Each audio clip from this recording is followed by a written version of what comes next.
انسانیت کا حل ہے۔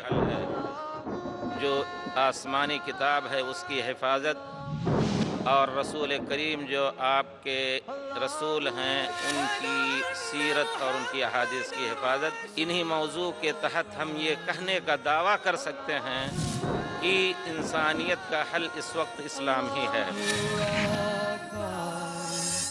اللہ اکبر، اللہ اکبر، اللہ اکبر، اللہ اکبر۔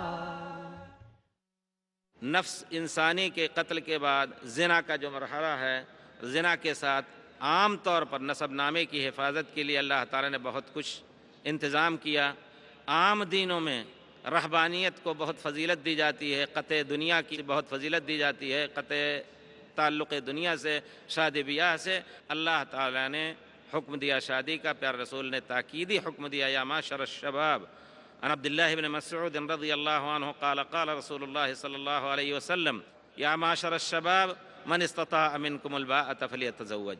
جوانوں کی جماعت، جس کو اللہ تعالیٰ طاقت دے شادی بیاہ کی، مال کے اعتبار سے، جسم کے اعتبار سے، فلیتزوج، شادی کر لے، یہ آرڈر ہے، پیارے رسول کا آرڈر واجب ہے، اگر اس سے کوئی چیز پھیرنے والی نہ ہو۔ فلیتزوج فإنہ اغض للبصر واحسن للفرج، یہ شادی نظر کو نیچی رکھنے والی ہے، مسلمانوں کو نظر کو نیچی رکھنے کا حکم دیا گیا ہے۔ وَأَحْسَنُ لِلْفَرْجِ، اور شرمگاہ کی حفاظت کی مددگار ہے، اور اللہ تعالیٰ نے شرمگاہ کی حفاظت کی تاکید فرمائی ہے۔ وَمَن لَّمْ يَسْتَطِعْ، جو سخت شادی کی طاقت نہ رکھے تو اس شادی کی طاقت کو انجیکشن، دوا اور کسی ذریعے سے ختم نہ کرے، کیونکہ اسلام چاہتا ہے کہ جب بھی موقع ملے، بڑھاپے میں حضرت عبداللہ بن مسعود کہتے ہیں کہ اگر مجھے معلوم ہو کہ ایک دن کے بعد میرا انتقال ہو جائے گا اور مجھے موقع ملے تو میں شادی کر لوں گا۔ یہ تاکید ہے اسلام کی شادی کی۔ اس وجہ سے بر وقت کیا کرے، کوئی ایسا علاج نہ کرے جس سے شادی کی طاقت کو ختم کر لے، علاج، انجیکشن اور نہیں، کیا کرے، اس کو ایسے حالت میں رکھے کہ وہ کمزور کچھ رہے، ٹھہر جائے، سکون ہو جائے۔ فعلیہ بالصوم ومن لم یستطع فعلیہ بالصوم، روزے رکھے۔ فإنہ لہ وجاء، اس کو خسی کر دے گا۔ روزہ صرف بھوکے رہنے سے نہیں ہوگا، بلکہ روزے کے آداب کے ساتھ جس نے روزہ رکھا، لا یرفث ولا یفسق، کوئی ایسی بات نہ کہے جس سے غلط بات ہو، اس کو سوچے نہ، تو اس طرح کا روزہ انشاءاللہ اس کو۔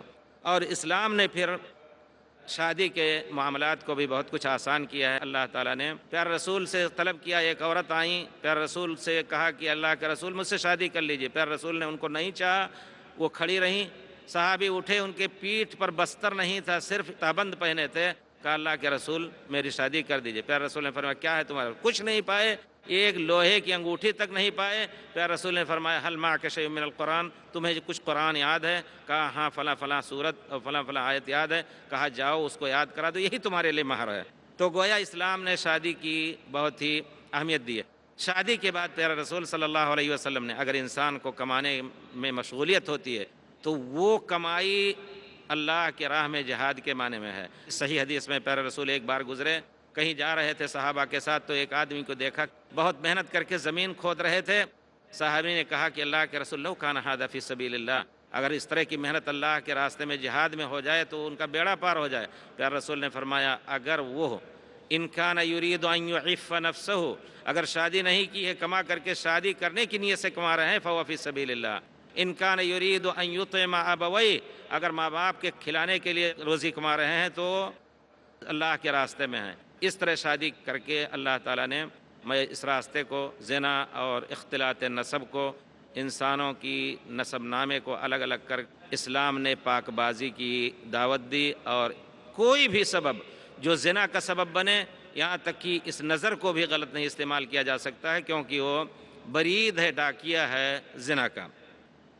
اسی طرح اور دوسرے معاملات کو اگر دیکھا جائے تو اسلام ایک کامل توحید میں، اخلاقیات میں، اجتماعیات میں، عام اجتماعیات میں اللہ تعالیٰ نے حقوق کا جو سلسلہ ایک دوسرے کے ساتھ رکھا ہے اس کی بھی بڑی تاکید فرمائی۔ اللہ تعالیٰ نے سب سے بڑا حق اللہ رب العزت کا انسان کے اوپر، اس کے بعد والدین کا حق، اس کے بعد اس کے اقارب کا حق، اس کے بعد پڑوسی کا جو حق ہے، ان سب حقوق کے اعتبار سے دیکھا جائے تو ہر ایک کو اللہ تعالیٰ نے حق دیا، اور کسی کو جائز نہیں کیا کہ وہ شخص بغیر کسی سبب کے کسی کو ستائے۔ امن عالم اگر قائم ہو سکتا ہے تو یقیناً اسلام کی تعلیمات پر عمل کر کے، اور اسلام کی تعلیمات اسی وقت ان پر عمل ہوگا جب طاقت استعمال کر کے اس کو نافذ کیا جائے۔ یقیناً تو جو بھی چاہیں، اگر وہ صرف اسلام کے نظام امن ہی کو لینا چاہیں، اگر وہ پورے طور پر اسلام اور مسلمان نہیں ہونا چاہتے ہیں، تو دنیا میں امن قائم ہو سکتا ہے۔ اس اسلام کے ان حدود اور تعزیرات کی اس قدر برکت ہے۔ اسلام میں کسی، یہاں تک کہ ایک جانور کو بھی بغیر کسی سبب کے آپ ذبح نہیں کر سکتے۔ پیارے رسول نے منع فرمایا ہے، جس جانور کو آپ کھا نہیں سکتے اس کو ذبح کرنے سے پیارے رسول نے منع فرمایا ہے۔ اسی طرح اگر جانور کتا تک ہے، اس کو آپ کو کھانا نہیں ہے، اگر وہ مر رہا ہے پیاسا، اس کو آپ نے پانی پلایا تو اس پر بہت بڑا اجر رکھا ہے۔ ایک بہت ہی گناہ گار آدمی تھا، پیارے رسول صلی اللہ علیہ وسلم نے فرمایا کہ جا رہا تھا، اس نے کنویں سے پانی کھینچ کر کے پیا تو دیکھا کہ آ کر کے ایک کتا مٹی چاٹ رہا ہے کنویں کے کنارے کی پیاس سے، یلحث الثرى من العطش، مٹی چاٹ رہا ہے۔ اس کے دل میں رحم دلی آئی اور اس نے کہا کہ مجھے بھی ایسی پیاس لگی تھی جس طرح اس کتے کو پیاس لگی ہے۔ کوئی چیز نہیں تھی جس کے ذریعے سے پانی، وہ خود اتر کر کے پانی میں یا کسی طرح اس نے پانی پیا تھا، پھر وہ اترا اور کوئی چیز نہیں تھی جس میں وہ بھر کر کے پانی میں کو نکالے۔ اس کا جوتا تھا، جوتا کو پانی میں بھرا اور اپنے دانت سے پکڑ کر کے اور کنویں سے نکل کر کے اس نے یہ تصور ذہن میں رکھا ہے، کتے کو پلایا۔ اللہ تعالیٰ کو یہ عمل پسند آ گیا اور اس کو بخش دیا۔ اسی طرح ایک فاحشہ عورت کا ذکر رسول نے فرمایا کہ اس نے بھی کتے کے ساتھ رحم کیا، پانی پلایا، اللہ تعالیٰ نے اس کو بخش دیا۔ اس کے برعکس ایک بلی کو ایک عورت نے ستایا، مسلمان تھی، صلاۃ و صوم کی پابند، لیکن صرف ایک بلی کو ستانے کی بنا پر وہ جہنم میں گئی۔ پیارے رسول نے فرمایا کہ بلی نے کچھ نقصان کر دیا، اس نے ناراض ہو کر کے اس کو باندھ دیا، فلا ہی اطعمتھا، اس نے اس کو کھلایا نہیں، باندھے رکھا، ولا ہی ترکتھا تاکل من خشاش الارض، اس نے چھوڑا بھی نہیں کہ کیڑے مکوڑے کھا کر کے اپنا پیٹ بھر لے، اس حالت میں مر گئی۔ اللہ تعالیٰ نے اس کو جہنم میں داخل کیا، دخلت امرأۃ فی النار۔ تو کہنے کا مطلب ہے کہ اسلام میں کسی شخص کے ستانے کی اجازت کسی حالت میں نہیں ہے۔ یہاں تک کہ آپ نے سنا ہوگا غیر مسلم کو کسی معنی میں ستانے کا حق نہیں ہے۔ اگر کوئی غیر مسلم ہے، آپ سے جنگ نہیں کرتا، شرط یہ ہے کہ آپ کو ستاتا نہیں ہے، تو آپ کو اس سے پہل کر کے اس سے دوستی کا ہاتھ بڑھانے کا حق ہے۔ لا ینہاکم اللہ عن الذین لم یقاتلوکم، اللہ تعالیٰ فرماتے ہیں کہ جن سے جو تم سے جنگ نہیں کرتے ہیں، اللہ تعالیٰ ان سے میل ملاپ رکھنے سے روکتے نہیں ہیں۔ انما ینہاکم اللہ عن الذین یقاتلونکم، جو لوگ تم سے جنگ کر رہے ہیں تو تم چپکے سے ان سے دوستی بجاؤ، یہ چیز اللہ تعالیٰ نے اس سے منع فرمائی ہے۔ اسی وجہ سے نبی کریم صلی اللہ علیہ وسلم نے فرمایا ہے، ایک مسلمان کے خون کی تاکید فرمائی ہے آپ نے۔ اللہ تعالیٰ نے خود کلام پاک میں ذکر کیا ہے، وَمَا كَانَ لِمُؤْمِنٍ أَن يَقْتُلَ مُؤْمِنًا إِلَّا خَطَأً، جان بوجھ کر کے، غلطی سے نہیں، کسی مسلمان کو جان بوجھ کر کے قتل کرے گا تو اس کی سزا جہنم ہے، ہمیشہ اس میں رہے گا۔ حضرت عبداللہ ابن عباس کہا کرتے تھے کہ سزا اس کی یہ ہے کہ کبھی اس کی توبہ بھی معاف نہ ہوگی، اور کہا کرتے تھے کہ حرام خون کا بہانہ ایسا تنگ راستہ ہے کہ اس سے نکلنے کا کوئی راستہ نہیں ہے۔ اور پھر نبی کریم صلی اللہ علیہ وسلم نے کسی غیر مسلم کو ستانے سے بھی اپنے مبارک الفاظ میں فرمایا ہے۔ صحیح بخاری وغیرہ کی روایت ہے، حضرت عبداللہ ابن عمر فرماتے ہیں، من قتل معاہدا لم یرہ رائحۃ الجنہ، کسی کافر کو، کسی غیر مسلم کو امن دے دیا، وعدہ دے دیا کہ تمہیں ستائیں گے نہیں، وہ کسی نے قتل کر دیا تو قاتل جنت کی خوشبو نہیں پائے گا، اور اس جنت کی خوشبو 40 سال کی مسافت سے ملتی رہتی ہے۔ اللہ اکبر، اللہ اکبر۔ جو احادیث سمجھ کر عمل کرتے ہیں وہ رب کے بہت ہی عزیز ہوتے ہیں۔ اللہ رب العزت نے نبی اکرم صلی اللہ علیہ وسلم کو اس دنیا میں بھیجا کہ آپ وہ قرآن مجید جو زندگیوں کو بدلنے کے لیے اترا ہے، مطالعہ کی گہرائی میں، دلیل کی روشنی میں، صداقت کے میزان پہ، جو دنیا کے سارے مسائل کا حل ہے، اس قرآن مجید پر نبی اکرم صلی اللہ علیہ وسلم خود عمل کر کے دکھا دیں۔ احادیث کی سمجھ ہر مسلمان کے لیے لازمی ہے۔ نبی اکرم صلی اللہ علیہ وسلم کی زندگی یہ قرآن مجید کی ایکسپلینیشن ہے، اس کی تشریح ہے، اس کی تعبیر ہے۔ مولانا